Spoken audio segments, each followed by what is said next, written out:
Okay, we're back. Got another video, and we're going to talk about centimorgans today. I actually want to uh, create some videos on all the tools and techniques and methods you need to use to verify the nodes of your tree.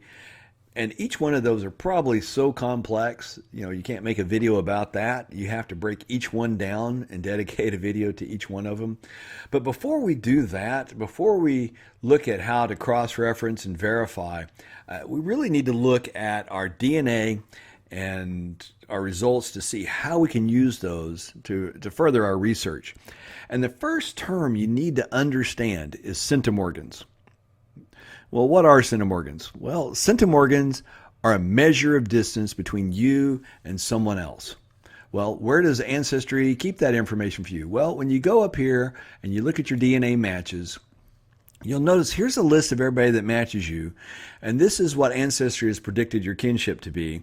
And below that it says shared DNA between you and that other person that took the test. In this case, 3,471 cm stands for centimorgans. And here it says 1606 centimorgans, 840, 781. And the list will go on down and down as you pull it down. The pages now, they autofill, so you'll have to pull down several times to keep going. But it'll actually go all the way down to 6 centimorgans. And that's the lowest that Ancestry will give you information back. So what exactly is a centimorgan?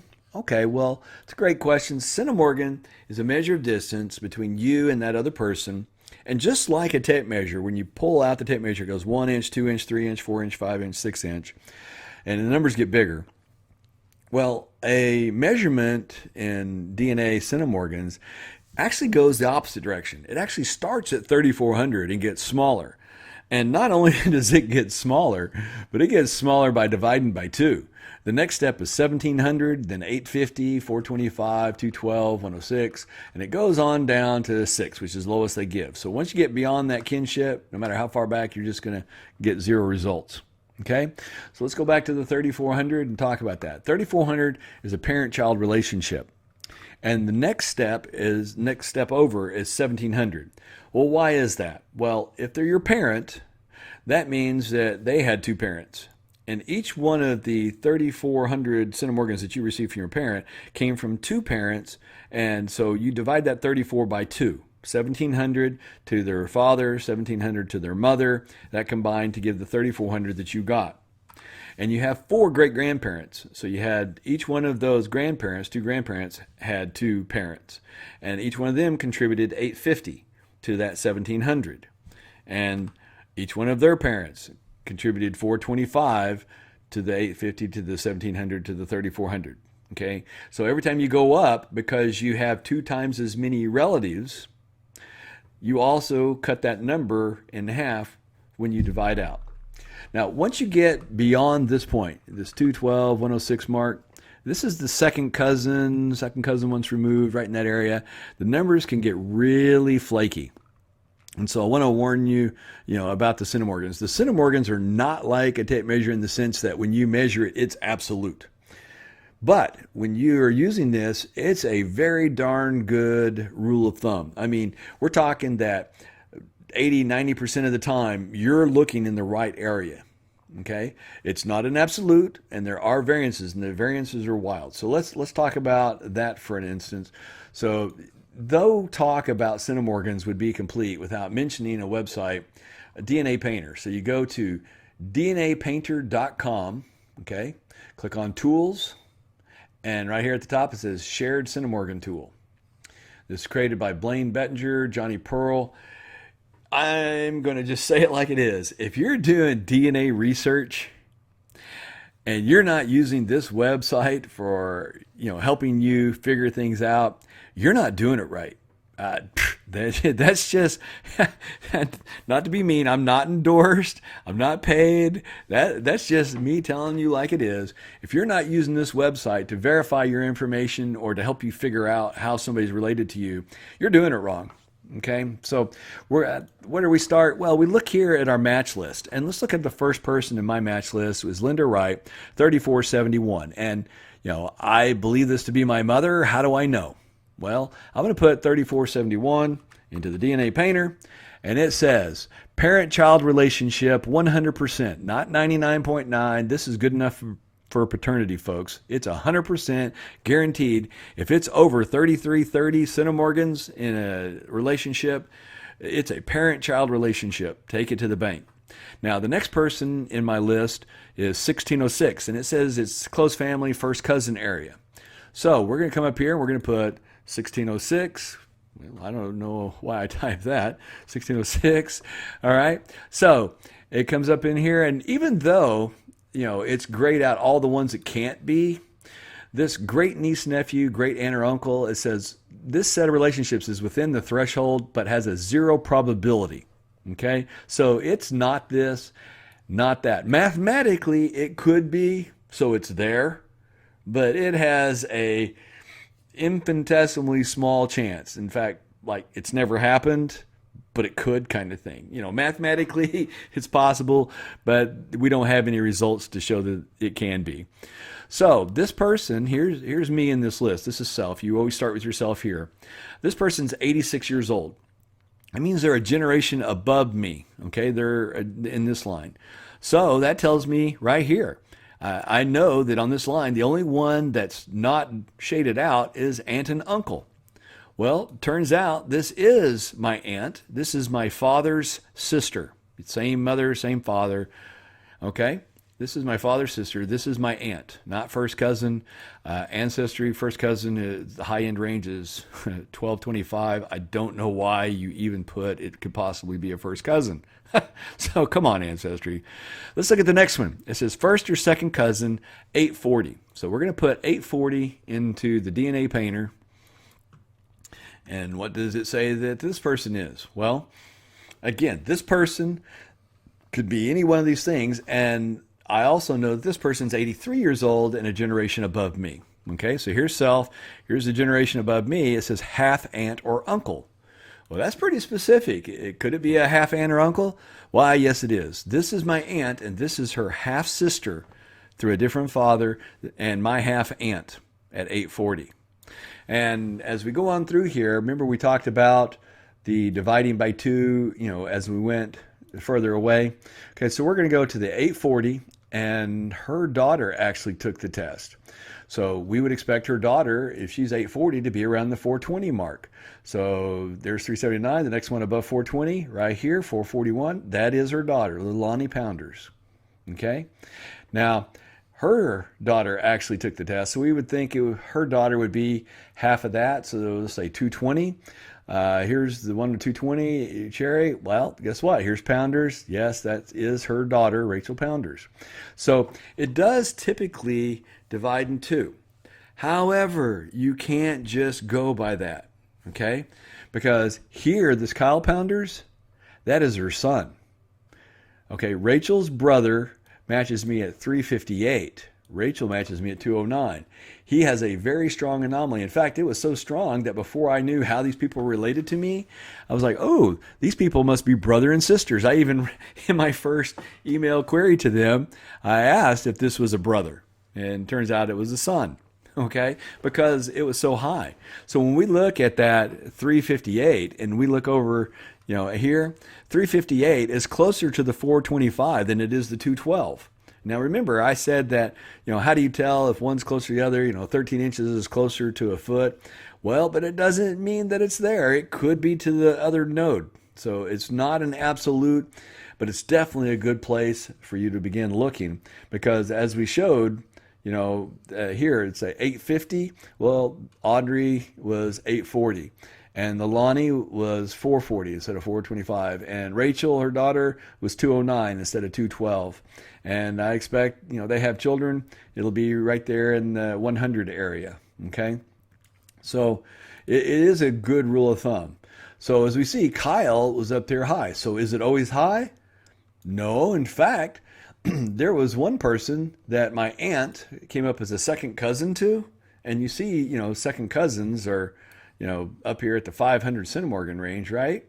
So my aunt showed up and was a second cousin to him, and I had 0 DNA match too. 0. Like, what? How can that be? Well, let's go up in here. Let's just go into the DNA painter. Let's put in 0. I didn't match this person.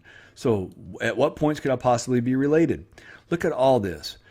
A 0 relation can be anywhere from a second cousin once removed, 8th cousin, 9th cousin, anywhere from second cousin once removed on out.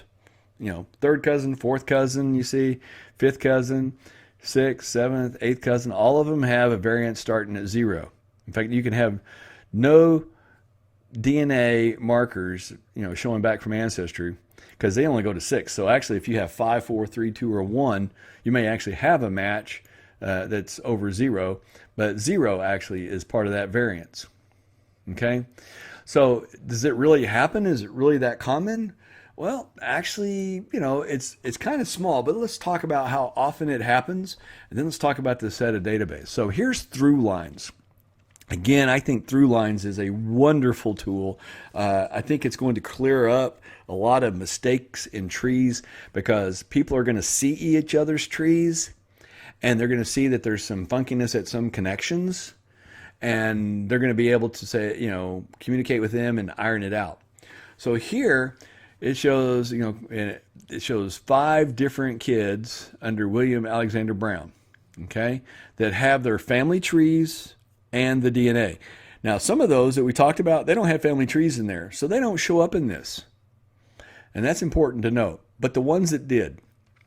So where am I in here? Well, I come in right here. Here I am. There's my father, Larkin Brown, Clarence Brown, William Alexander. So I'm related to this person, to William Alexander. Okay? So this person is a second cousin once removed, 15 segments. 15 Centimorgans, 1 segment. We come over here to the far left. Here's a second cousin once removed, not 15, but 188 on 13 segments, 212 on 15 segments. Okay? Here's one that's 159 on 10 segments. These are all second cousin once removed. That really seems kind of odd here. I'm going to double check that. Well, I'll give you the short story. I did. I contacted this person, verified their father and their grandmother, the obituary, verified this node, and he obviously knew which one was his father. And the census report since it's 1930, connected here, and I'd already connected these with census reports and my data. He is indeed my second cousin once removed. Now, like I said, I had another second cousin once removed that doesn't show up on here except on the paper tree, because just like he was 15 Centimorgans, the other second cousin once removed matches me at 0 Centimorgans. I couldn't believe it. That was a huge drop off. How unlikely is that? 15 Centimorgans? Okay, well, 15 Centimorgans. Okay, and remember, he's a second cousin once removed, so we know he's in the variance here. But we're going to go look at the probabilities. It's a 60% chance that he's really, at the 5th cousin or greater. But look at this. Second cousin once removed. 1.1% chance. Said a different way, it's a 98.9% chance that that tree was wrong. 98.9% chance he didn't belong there. And just by looking at it, you look at it and go, oh, that's something funny. So again, we use that Centimorgan ruler. We look at this and we go out to 15, say whoop, whoop, whoop, out here to 15. We're thinking, he should match me at a 3rd great grandparent. Okay, and he doesn't match me at a 3rd great grandparent. He's matching me at my 1st great grandparent. So that really seemed odd to me. It was his 2nd great. So it's not as bizarre as you would think when you think about it. It's his 2nd great, my 1st great. So once you get to second cousin once removed, you're going to see some wildly varying numbers, anywhere from 0, what does it say the high end on that one is? 0 all the way up to 316. Okay, if it's above 316, it's not there. It's put 317 in the DNA painter.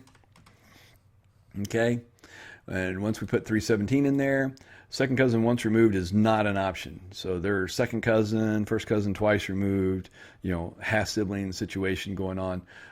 It's not going to be that. Now you see here, the half cousin, 2 removed, half cousin once removed, great aunt, uncle, great niece. Those are all mathematically possible, but it's not. It's 0% likelihood. It hasn't happened yet. 8% you're in here, 50, 40 in there. So once you get over, that 317 mark, it kind of gives you more certainty. So that's really, the area. So once you get, above 317, you really get to certainty. So if you're above that, if you're in this area, now you can actually use the magnifying glass and say, they're here. There's a 99% chance that they're here. But again, you go out one node and you're starting to hit 1% land sometimes. Okay, so I've got first cousin once removed that's right here, and a first cousin once removed that's almost right there. And so, again, you can't use the centimorgans like you do a tape measure and say, okay, put it on one person, measure out to here, and this is where they are. But you can look at the distances and say, okay, put the ruler on me, go and measure over to them, and how far are they probably? Where are they probably going to be? And the bigger the numbers, the more accurate it's going to be. Okay? Because remember, the anomaly happened here at 15 centimorgans. That's on the low end. Your anomalous big ones are much more rare.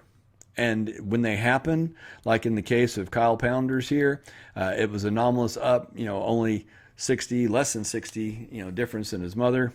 Well, actually, I need to do my math better there. It's almost 90. But, it's pretty close to his mother. It didn't divide by 2, which, would have been 200 different. But, it's only 90 different. So that was significantly higher than normal. And it does happen. It's less often than than the low ones. The low ones seem to happen more. You get more drop off as you go off. But anyway, hopefully this kind of lets you understand, what centimorgans are, being, the measure of distance, okay, between the two, and then where it is on the Ancestry DNA on your match list, and kind of gives you an idea, where to find them in your tree. So if we were to look at my tree here and look, okay, here I am. This person, this is my mother, it's in the list, 3471. He would be about 34. His sister, was 1606. These people would be, around the 1700s. These would be around the 1700s. And then it would divide out every time. All these would be about 850 to me. Now, as you go up here, all these people will be about 425 to me. Well, unless you're pretty young today, and these are the people testing that are 850 to you. You're lucky to get your great grandparents alive and maybe spitting in a tube. You're not going to probably be able to ever test these people. Rarely in here, almost never here. It's possible. I know some people that have their great grandparents still alive, or one even a great great. That's just one case that I'm aware of.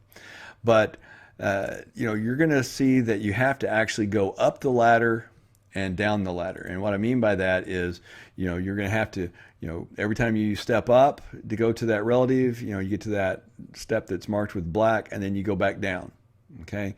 So if you get a 106, you're going up, 3 steps over and going down 3 steps.